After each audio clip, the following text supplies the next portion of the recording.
दोस्तों नमस्कार, स्वागत है आप सभी का एजुकेशन मंत्रा में। दोस्तों इस वीडियो में हम बात करने वाले हैं शिक्षक भर्तियों से संबंधित लेटेस्ट अपडेट। यूपीएससी प्री परीक्षा में आधे से अधिक ने छोड़ी है परीक्षा। टीजीटी पीजीटी नई भर्ती, यूपीएससी से नई नोटिस और साथ ही साथ ऐसी खबरें जो विद्यार्थी जीवन के लिए काफ़ी महत्वपूर्ण हैं, सब पर डिस्कशन होगा। लेकिन इसके पहले एक छोटी सी इन्फॉर्मेशन। अगर दोस्तों आप लेखपाल भर्ती की प्रिपरेशन कर रहे हैं तो ऐसे में सरस्वती प्रकाशन प्राइवेट लिमिटेड की ये बुक्स आपके लिए काफी बेहतरीन है। 5 खंडों में प्रकाशित ये पहली पुस्तक है जिसमें विगत वर्ष के हल प्रश्न पत्रों को व्याख्या सहित उपलब्ध करवाया गया है। ये पुस्तक सामान्य हिंदी के है जिसमें 1100 से अधिक बहुविकल्पीय प्रश्न उपलब्ध करवाए गए हैं। ये पुस्तक ग्राम्य समाज और ग्राम्य विकास की है जिसमें आपको विशिष्ट पाठ्य सामग्री उपलब्ध करवाई गई है। ये पुस्तक ग्राम्य समाज और ग्राम्य विकास के बहुविकल्पीय प्रश्नों पर आधारित है जिसमें 900 से अधिक प्रश्नों का संकलन है। इतना ही नहीं, सरस्वती प्रकाशन की तरफ से 10 मॉडल पेपर की एक किफायती बुक भी आपको उपलब्ध करवाई गई है। दोस्तों देखा जाए तो ये बुक्स काफी सस्ते प्राइसेस पर अवेलेबल हैं और इनका कंटेंट बेहतरीन है। लिंक डिस्क्रिप्शन बॉक्स में प्रोवाइड की गई है, दिए गए नंबर पर कांटेक्ट कर सकते हैं और साथ ही साथ ऑफलाइन के लिए किसी भी नजदीकी बुक स्टॉल पर जाकर यहां पर कांटेक्ट कर सकते हैं और बुक्स को परचेज कर सकते हैं।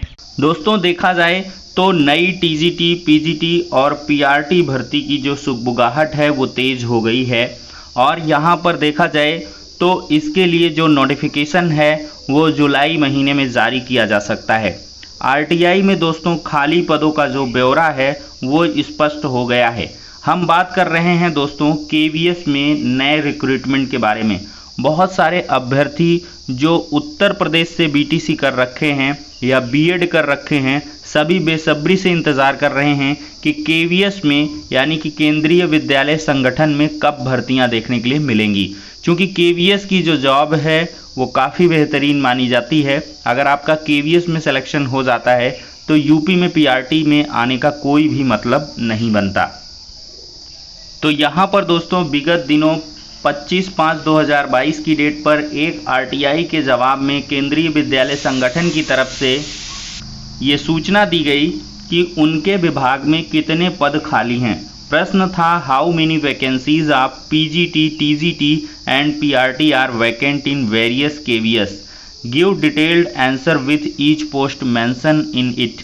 तो यहाँ पर दोस्तों इन्होंने जवाब दिया कि इनके यहाँ 31 मार्च 2022 के अकॉर्डिंग पीजीटी में 1942 वैकेंसी हैं, टीजीटी में 3850 हैं और पीआरटी में 4322 वैकेंसी हैं। तो दोस्तों जो भी ये पीआरटी में वैकेंसी हैं 4322, इसमें बीएड और बीटीसी सभी आराम से अप्लाई कर सकते हैं, जबकि टीजीटी और पीजीटी के लिए आपको बीएड होना अनिवार्य है। पीजीटी के लिए बीएड प्लस पीजी होना चाहिए और टीजीटी के लिए तो बीएड अनिवार्य ही है। तो दोस्तों बीएड छात्रों के लिए 3 तरीके के लाभ यहाँ पर मिलेंगे। टीजीटी पीजीटी और पीआरटी इन तीनों में अप्लाई कर सकते हैं, बशर्ते यहाँ पर पीजी होना चाहिए। तो कुल मिलाकर दोस्तों यहाँ पर 8-9 हज़ार पदों पर जो भर्तियाँ हैं वो आराम से देखने के लिए मिलेंगी और ऐसा कयास लगाया जा रहा है कि जुलाई महीने में इसका विज्ञापन आ जाएगा। तो इसके लिए आप लोग लगातार प्रिपरेशन करें और पीआरटी का जो पैटर्न है वो पूरी तरीके से सीटेट पर आधारित रहता है। जिस प्रकार से सीटेट ने आपने क्वेश्चंस सॉल्व किए हैं, बस इसमें जनरल अवेयरनेस जैसी कुछ चीज़ें जुड़ जाती हैं और इस लिहाज से इसमें एक रिटन एग्ज़ाम होगा और फिर इसके बाद इंटरव्यू होगा और इसके आधार पर चयन होगा। उत्तर प्रदेश के बहुत सारे छात्र केवीएस में जॉब लेकर अभी भी वहीं पर हैं, वो उत्तर प्रदेश नहीं लौटे। तो इस वजह से आप लोग प्रिपरेशन करें। दोस्तों देखा जाए तो यूपीएससी प्री परीक्षा में आधे से भी कम अभ्यर्थी पहुंचे। 46 केंद्रों पर 2 पालियों में परीक्षा हुई। 49.16% उपस्थिति रही। रीजनिंग के प्रश्नों ने उलझाया, अन्य सवाल भी घुमावदार थे। तो दोस्तों संघ लोक सेवा आयोग नई दिल्ली की तरफ से आयोजित सिविल सर्विसेज प्री परीक्षा रविवार को जिले के 46 केंद्रों पर हुई, जिसमें आधे से ज़्यादा अभ्यर्थियों ने परीक्षा को छोड़ दिया। 2 पालियों में हुई परीक्षा के दौरान अभ्यर्थियों को रीजनिंग के सवालों ने काफ़ी परेशान किया। भीड़ भाड़ से उत्पन्न अव्यवस्था को रोकने के लिए परीक्षा 2 पालियों में थी। पहली पाली सुबह 9:30 बजे से 11:30, दूसरी पाली 2:30 बजे से 4:30 बजे तक थी। बहुविकल्पीय प्रश्न पत्र में रीजनिंग के प्रश्न कठिन थे, जबकि विषय और सामान्य ज्ञान से जुड़े प्रश्न भी घुमावदार थे। यहाँ पर भी दोस्तों देख सकते हैं 2 पालियों में कराया गया एग्जाम, 102 सेंटर बनाए गए, बदले हुए पैटर्न के साथ गर्मी ने लिया इम्तहान। बहुत सारे अभ्यर्थियों के यहाँ पर स्टेटमेंट भी हैं। ये प्रयागराज से खबर है कि संघ लोक सेवा आयोग परीक्षा के बदलते हुए पैटर्न के साथ भीषण गर्मी ने अभ्यर्थियों का इम्तहान लिया। परीक्षा केंद्रों पर प्रश्नों के साथ गर्मी ने उनका खूब पसीना निकाला। खासकर पहले प्रश्न पत्र में जनरल स्टडीज के सवालों ने अभ्यर्थियों को जमकर छकाया। इसमें एनवायरनमेंट, इकोनॉमिक्स और साइंस से जुड़े प्रश्नों ने भी सभी को उलझा कर रखा। तो कुल मिलाकर भाई ये आईएएस का पेपर है, तो आईएएस प्री की परीक्षा में पसीना तो छूटेगा ही। तो ये काफ़ी बेहतरीन रहा है और निष्पक्ष ये एग्ज़ाम संपन्न हुआ है, क्योंकि इसमें कुछ हीला हवाली हो भी नहीं सकती। करेंगे भी तो क्या, एक एक प्रश्न समझने में लोगों के पसीने छूटेंगे। दोस्तों देखा जाए तो संस्कृत विश्वविद्यालयों में भर्ती परीक्षा का जो परिणाम है वो रद्द कर दिया गया है। तो संपूर्णानंद संस्कृत विश्वविद्यालय में विवादों में आई सहायक आचार्य भर्ती परीक्षा के परिणाम आखिरकार निरस्त हो गए। शिक्षकों, अभ्यर्थियों के विरोध और राजभवन से जवाब तलब होने के बाद कुलपति हरे राम त्रिपाठी बैकफुट पर आ गए। रविवार को राजभवन से लौटे कुलपति ने अध्यापक परिषद के साथ मैराथन बैठक के बाद परीक्षा परिणाम रद्द करने का निर्णय लिया। भर्ती परीक्षा अब नए सिरे से विज्ञापित होगी या पुराने विज्ञापन पर ही नई परीक्षा कराई जाएगी, इसके लिए राजभवन के आदेश का इंतजार हो रहा है। विश्वविद्यालय में 56 सहायक आचार्य और 14 सहायक पुस्तकालयध्यक्ष पद के लिए 29 मई को परीक्षा हुई। परीक्षा के बाद पहले दिन से ही अभ्यर्थियों ने बिना अनुक्रमांक या कोड की ओएमआर सीट पर आपत्ति जाहिर की थी। यहाँ पर देखा जाए तो हिंदुस्तान ने इस पूरे मामले को प्रमुखता से प्रकाशित किया।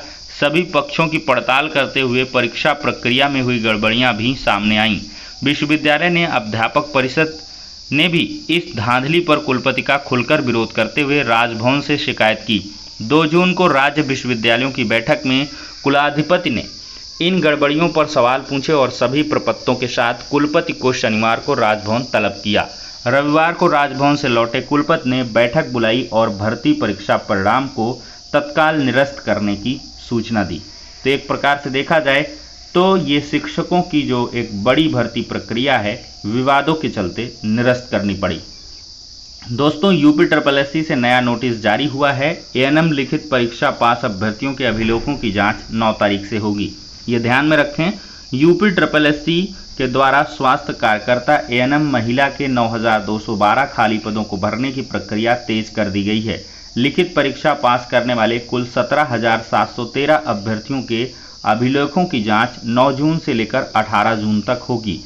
आयोग के सचिव अवनीश सक्सेना की ओर से लिखित परीक्षा में अहर घोषित किए अभ्यर्थियों के अभिलेखों की जांच की विस्तृत समय सारणी घोषित कर दी गई है और इसकी पूरी जानकारी आपको upsssc.gov.in पर उपलब्ध है।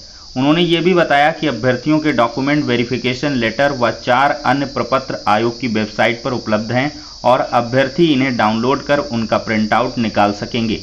सभी शैक्षिक अभिलेखों, आरक्षण संबंधित प्रमाण पत्र व अनुभव प्रमाण पत्र आदि लेकर आना होगा। अभ्यर्थियों के अभिलेखों की जांच राजधानी में स्थित Bappa Shri Narayan vocational PG college यानी कि KKV में होगी। 2 पालियों में सुबह 10 बजे से दोपहर 1 बजे तक और 1:30 बजे से 4:30 बजे तक ये परीक्षण किया जाएगा। अब दोस्तों राज्य विश्वविद्यालयों में चल रही परीक्षाओं पर चर्चा करते हैं। 13 दिन में पकड़े गए 200 नकलची। राज्य विश्वविद्यालय की परीक्षाओं में पहली बार हुई नकल पर सख्ती। तो राजेंद्र सिंह रज्जू भैया राज्य विश्वविद्यालय की 20 मई से शुरू हुई वार्षिक परीक्षा में नकल भारी पड़ी। त्रिस्तरीय निगरानी व्यवस्था, सीसीटीवी कंट्रोल रूम और सचल दस्तों की जुगलबंदी ने नकल पर नकेल कस दी है। परीक्षा के दौरान करीब 200 नकलची पकड़े गए। इसमें से कई नकलची तो एक ही केंद्र पर पकड़े गए हैं। हालात यह रहे कि परीक्षा के पहले दिन 46 नकलची पकड़े गए थे। अब दोस्तों देखा जाए तो राष्ट्रीय शिक्षा नीति लागू करने को 28 कमेटियां।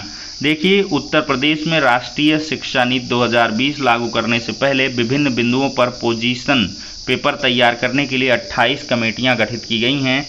इसके लिए पहले जिला स्तर पर संवाद और मोबाइल ऐप से सर्वे हो चुका है। अब 4 मुख्य बिंदुओं प्रारंभिक बाल्यावस्था देखभाल और शिक्षा, स्कूली शिक्षा, शिक्षक प्रशिक्षण और प्रौढ़ शिक्षा की रूपरेखा बनाई जाएगी। इसी के साथ स्टेट फोकस ग्रुप की ओर से 25 मुख्य विषयों पर राज्य की स्थितियों और आवश्यकता के अनुसार पोजीशन पेपर तैयार किए जाएंगे।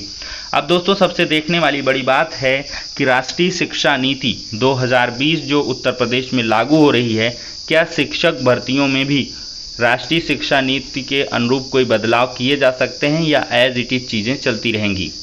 हमारी लास्ट खबर है तदर्थ शिक्षकों का नुकसान नहीं करेगी सरकार।